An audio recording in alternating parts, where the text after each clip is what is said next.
Hello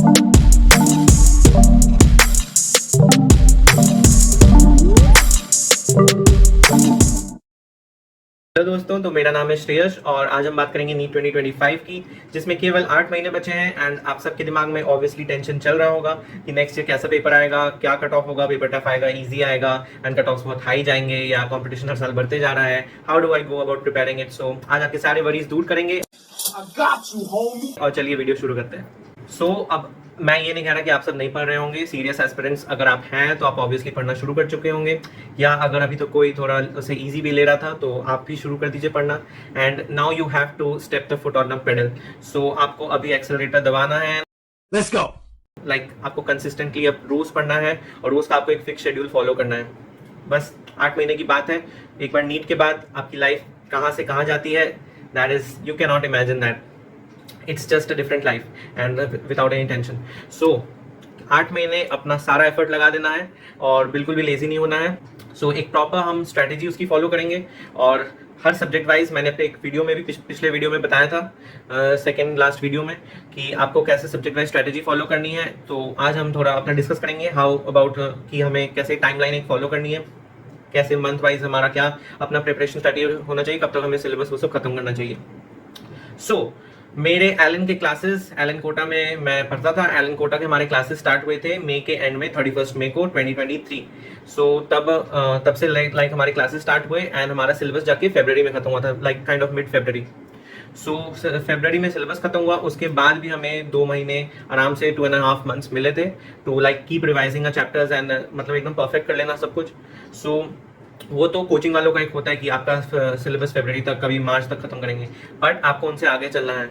सबसे best चीज क्या होता है, सबसे like ideal situation that you finish the syllabus by December तक आप सिलेबस फिनिश करें और आप अपने पुराने चैप्टर्स तक रिवाइज करते जाएं। क्लास में आपका सिलेबस ऑलरेडी चल रहा है, तो फरवरी में जैसे वहाँ सिलेबस खत्म होता है तब तक आप ऑलरेडी एक बार एटलीस्ट आप पूरा सिलेबस रिवाइज कर चुके होंगे फिर से, और क्लास में चल रहा है तो उसके साथ तो आपका वो मेंटेन रहेगा ही जो करंट चैप्टर रह रहा है। ऑब्वियसली वो चीज़ है, तो आपको सिलेबस दिसंबर तक ट्राई करना है खत्म करने का। एंड मैंने पूरे 97 चैप्टर्स प्रिपेयर किए थे सिलेबस रिडक्शन होने के बावजूद भी, क्योंकि कोई चांस नहीं लेना था ऑब्वियसली। एंड क्वेश्चंस भी कुछ बाहर से एनटीए ने दिए नीट 2024 के पेपर में, जैसे वो हमारा अल्फा डीके वाला क्वेश्चन आया था। वो तो है ही, लेकिन आपको मैं कहूँगा केवल आप अपने जितने भी 78-79 चैप्टर्स अब बचे हैं, you do that only, don't do the remove chapters. And एक वहाँ पे बहुत इंपॉर्टेंट पॉइंट आ जाता है, अगर आप पीवाईक्यूज को आप एनालाइज करेंगे सो यूल फाइंड कि कुछ क्वेश्चंस हैं जो हर बार आते ही हैं ऑलमोस्ट हर 2 साल 3 साल पे, लाइक एनटीए के वो फेवरेट क्वेश्चंस हैं। और मैंने वैसे ही एनालाइज करके देखा था कि अल्फा बीटा डीके वाला क्वेश्चन जो था आपका फिजिक्स का, वो भी आता था हर साल। मैंने वो पार्ट बिल्कुल लीव नहीं किया था और बहुत इजी पार्ट भी है, आप उसके थोड़ा बहुत प्रैक्टिस करेंगे। वैसे आपको देखना है इंपॉर्टेंट क्वेश्चन कौन से हैं, किस टॉपिक से हर बार एनटीए क्वेश्चन देता है, and you have to do it. थोड़ा सब्जेक्ट वाइज बात करते हैं। बायो में केवल एनसीईआरटी आपको चाहिए। अगर आपकी बायो थोड़ी वीक है सो आपको सबसे पहले लेक्चर्स लगाना है। एक टीचर सेलेक्ट कीजिए जिसके साथ आपका वेवलेंथ मैच करता है, जिसके साथ आप कंफर्टेबल फील करते हैं, and follow that teacher through out your prep. Lectures कीजिए, अच्छे नोट्स बनाइए, and you build your concepts, and वो चैप्टर अपना स्ट्रॉन्ग कीजिए। एंड वो करने के बाद आपको केवल एनसीईआरटी पढ़ना है। क्वेश्चन ऑब्वियसली इंपॉर्टेंट है, आप अपने मॉड्यूल कोचिंग के मॉड्यूल्स करिए, वो क्वेश्चन बैंक हो जाएगा आपका। और एनसीईआरटी के जो बैक क्वेश्चन होते हैं चैप्टर के एंड में, वो भी बहुत इंपॉर्टेंट है। एनसीईआरटी की समरी भी काफ़ी ज़्यादा इंपॉर्टेंट होती है, क्योंकि उससे भी कई बार क्वेश्चन आ जाते हैं। फिर केमिस्ट्री की बात करें तो फिजिकल केमिस्ट्री आपका जस्ट लाइक फिजिक्स है, you just have to do the questions. आपको सबसे पहले एक तो कॉन्सेप्ट आपका स्ट्रॉन्ग होना चाहिए, आपको समझ में आना चाहिए क्वेश्चन देख के कि ये क्वेश्चन कैसे बनेगा, एंड आपको क्वेश्चन का आइडिया होना चाहिए कि इसका ये स्टेप है, हाँ मैंने पहले किया था तो इस तरह से किया था। आपको उसके लिए चैप्टर स्ट्रॉन्ग करना सबसे पहले इंपॉर्टेंट है। उसमें टाइम लीजिए, अच्छे से चैप्टर समझिए एंड धीरे धीरे क्वेश्चन प्रैक्टिस कीजिए। फिर आपका जब स्ट्रॉन्ग होल्ड बन जाता है then you just keep doing the questions. And question में आपके टॉपिक वाइज क्वेश्चंस हैं तो बहुत अच्छे हैं, उसको पहले आराम से कीजिए, फिर आप पीवाईक्यूज पे अच्छा फोकस कीजिए। और अगर आपसे इजी क्वेश्चन बन रहे हैं तो हार्ड क्वेश्चन के लिए भी जाइए, आपका कॉन्फिडेंस बनेगा। फिजिकल केमिस्ट्री में आपको फॉर्मूला शीट्स बाय हार्ट, मैंने जैसे अपने स्ट्रैटेजी वाले रिसोर्स वाले वीडियो में बताया था, फॉर्मूला शीट मैंने दिखाई थी। अगर आपने नहीं देखा है तो मैं आई बटन में दे दूंगा, you watch that video, and उसमें फॉर्मूला शीट वाला part is very important. Formulas and question practice, that's about physical chemistry. Physics का भी पूरा वही है। एंड फिर अगर आए इनऑर्गेनिक पे, इनऑर्गेनिक केमिस्ट्री लाइक आपको बहुत सारे ट्रिक्स लगते हैं, निमोनिक्स लगते हैं, जैसे बहुत सारे ट्रेंड्स हो गए, फिर आपके डीएनएफ ब्लॉक के ढेर सारे एग्जांपल्स हो गए, फिर बहुत सारी प्रॉपर्टीज हो गई। आपको बाय हार्ट एनसीईआरटी करना है, line to line NCERT is a must. And क्योंकि एनसीईआरटी के किसी भी पेज से, किसी भी लाइन से कोई भी वर्ड से क्वेश्चन आ सकता है। स्टेटमेंट बेस्ड क्वेश्चन है तो पूरा लाइन आप पढ़ेंगे तो आपको लगेगा हाँ ये तो मैंने पढ़ा था, ये देखा था, सेम ही लगे आपको, बट उसमें वो एक वर्ड ट्विस्ट कर देंगे और वहीं पे पूरा आपका क्वेश्चन चेंज हो जाता है। Word to word NCERT very crucial in inorganic. उसके पहले आपको एक बार अगर आपके खुद के ट्रिक्स या निमोनिक्स से आपका चैप्टर स्ट्रॉन्ग है तभी आप जाके इनऑर्गेनिक की एनसीईआरटी पढ़ें, ऐसे पढ़ेंगे तो आपको कुछ नहीं समझ आएगा। सो फर्स्ट आपको चैप्टर, कोई भी सब्जेक्ट हो, चैप्टर स्ट्रॉन्ग हो तभी आप एनसीईआरटी पे मूव करें। डायरेक्ट एनसीईआरटी पढ़ने का कोई फायदा नहीं है। जब चैप्टर स्ट्रॉन्ग हो जाए तब आपको केवल एनसीईआरटी पढ़ना है, रिवाइज बार बार उसी से करना है। और ऑर्गेनिक के लिए मैं कहूँगा कि थोड़े लास्ट के समय आप ऑर्गेनिक करें तो बेटर रहेगा। जैसे मैंने बताया दिसंबर तक अगर आपको सिलेबस खत्म करना है तब तक आपका अभी तक हो जाना चाहिए था केमिस्ट्री लाइक 50%, बाकी दोनों। और ऑर्गेनिक सबसे सही रहता है कि आप लास्ट में करें। November December is the best time for organic.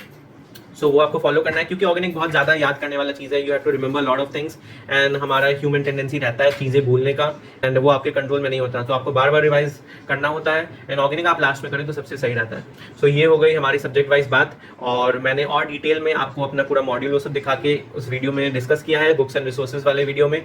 So do go and watch that video and it will be very very helpful for it. आपको कोई वीडियो सब्जेक्ट वाइज स्ट्रैटेजी कैसे मुझे तैयारी करनी है सब्जेक्ट वाइज, फिजिकल केमिस्ट्री और inorganic, organic, bio, physics सबके लिए मैंने बताया है। उसमें फॉर्मूला शीट वाला पार्ट सबसे ज्यादा इंपॉर्टेंट है। थोड़ा नीट के सिचुएशन में बात कर लेते हैं कि नेक्स्ट ईयर कैसा रहने वाला है। आपको घबराने की कोई जरूरत नहीं है। इतने सालों से एग्जाम हो रहा है, हर साल बच्चे निकालते हैं। इस साल इतने फियास्को में भी बच्चों ने एग्जाम क्रैक किया है। You have to aim higher, चाहे कितना भी प्रॉब्लम हो जाए, साल कुछ भी एक्स्ट्राऑर्डिनरी हो जाए, आपका एम हाई रहेगा तो आपके मार्क्स कम भी, अगर एग्जाम डे थोड़ा खराब हुआ, मार्क्स कम आएंगे, या रैंक जैसे इस बार हुआ रैंक इन्फ्लेशन इतना ज्यादा, so that won't affect you much. You have to aim higher. If you aim for 700 you will come get 680 670, so that should be your target and that should be your mindset. And simple तरीका है, consistent रहिए और आप लगे रहिए, बस हो जाएगा आपका। सब करते हैं, बहुतों ने किया है एंड आप भी कर सकते हैं। ओके सो अगर नेक्स्ट ईयर के एस्पिरेंट्स का जो नंबर है लाइक 27 लाख 26 लाख हो सकता है, सो ऑब्वियसली वो हो सकता है, हर साल बढ़ रहे हैं, कोई एज लिमिट अगर नहीं आता है, फिर से रूल सेम ही रहते हैं, विच इज़ मोस्ट लाइकली जो रहने ही वाला है केस। सो ऑब्वियसली एस्पिरेंट्स बढ़ेंगे, सीट्स हर साल बढ़ती हैं, बहुत कम बढ़ती हैं और उसका ज़्यादा इफेक्ट नहीं पड़ता है कट ऑफ पे। सो अगर एग्जाम टफनेस की बात करें, जब तक एनटीए है आई डोंट थिंक कि आपका पेपर टफ आने वाला है। ज़्यादा से ज़्यादा कितना आ सकता है, 2019 टाइप का, 2018 टाइप का आ सकता है, क्योंकि 2020 के बाद से पेपर बहुत ईजी हो गए। लाइक 2020 2021 बहुत ईजी थे, 2022 में आएगा स्टेटमेंट बेस्ड क्वेश्चन आपके फर्स्ट टाइम आए तो उससे टफ हो गया था, लेंदी हो गया था पेपर। 2023 और 4 सेम लेवल पे थे, ईजी टू मॉडरेट थे, and I guess same next year आने वाला है।